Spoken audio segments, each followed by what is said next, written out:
Jennifer messaged me with an urgent warning. She had spotted Shrikant and Rajpal hunting in our direction. I alerted Sardar to stay sharp. We spotted them at 400 yards. Sardar took the lead this time. He lined up his shot, accounted for the wind, and fired. The target dropped hard, but something felt very wrong. The sound of the shot was too crisp, the impact too violent. I grabbed the rifle from Sardar and dropped the magazine. My heart sank. These weren't paint rounds. They were live 7.62mm NATO cartridges. Someone had swapped our gear. The radio crackled with an emergency ceasefire order. A sniper was critically wounded. As a medevac chopper roared overhead, I realized we were being framed for a tragedy that was never supposed to happen. Now let's head into the heart of the wilderness where the ultimate test begins. Jennifer remained a constant presence in my life, her attitude unchanged. However, the cold stares from Shrikant's team were becoming unbearable, though they were powerless to act. We were only 3 days away from the Devil's Peak operation. For the final phase, we were deployed for counter-sniper drills. We were issued replica rifles, identical in weight and feel to the real thing, but modified to fire high-velocity paint rounds. These specialized paint rifles could still drop a target accurately at 700 yards. We carried 3 days of rations and deployed into the dense forest in 2-man teams.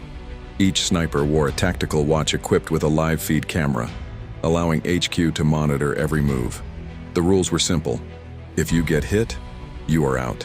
The last team standing wins. It was a brutal game of shadows where only the most patient would survive. The night before deployment, Jennifer visited me while Sardar was with Lizona. She walked in with a mysterious smile, handing me a small, beautifully wrapped box. I joked that I wasn't a psychic and couldn't guess what was inside. She laughed and told me to just open it.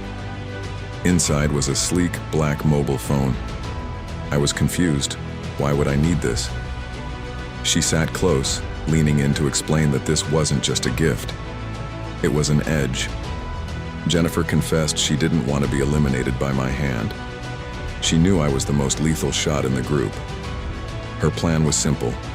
We would use the phone to track each other's coordinates and stay out of each other's sectors. When I pointed out the cameras on our wrists, she explained that I didn't need to call. I could just slide the phone under the watch hand to hide it from the lens while texting.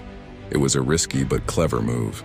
The mission began under the command of Captain Tony Gregg. Before we moved out, he gathered us in a theater-style hall to show a detailed reconnaissance film of the forest. Since we couldn't scout the area in person, this footage served as our virtual intel.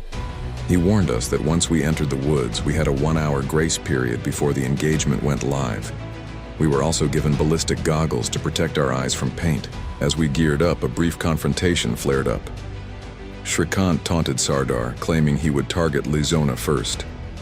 Sardar's temper flared, but Jennifer stepped in to de-escalate the situation.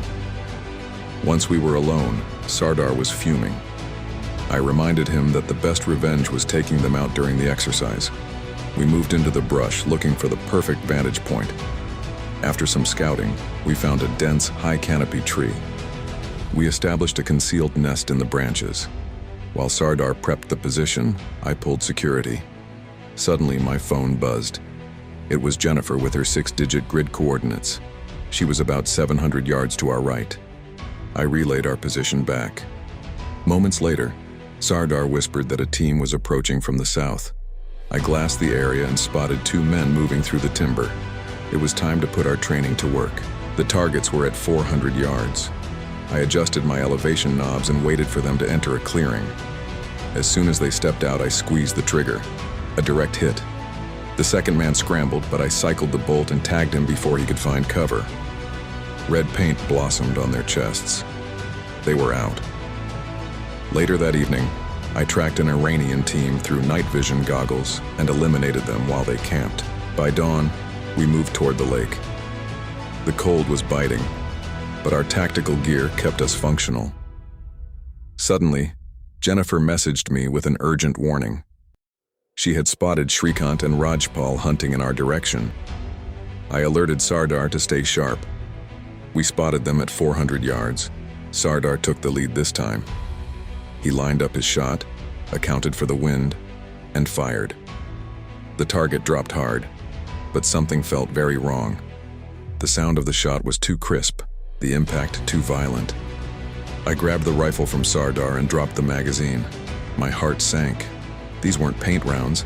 They were live 7.62mm NATO cartridges.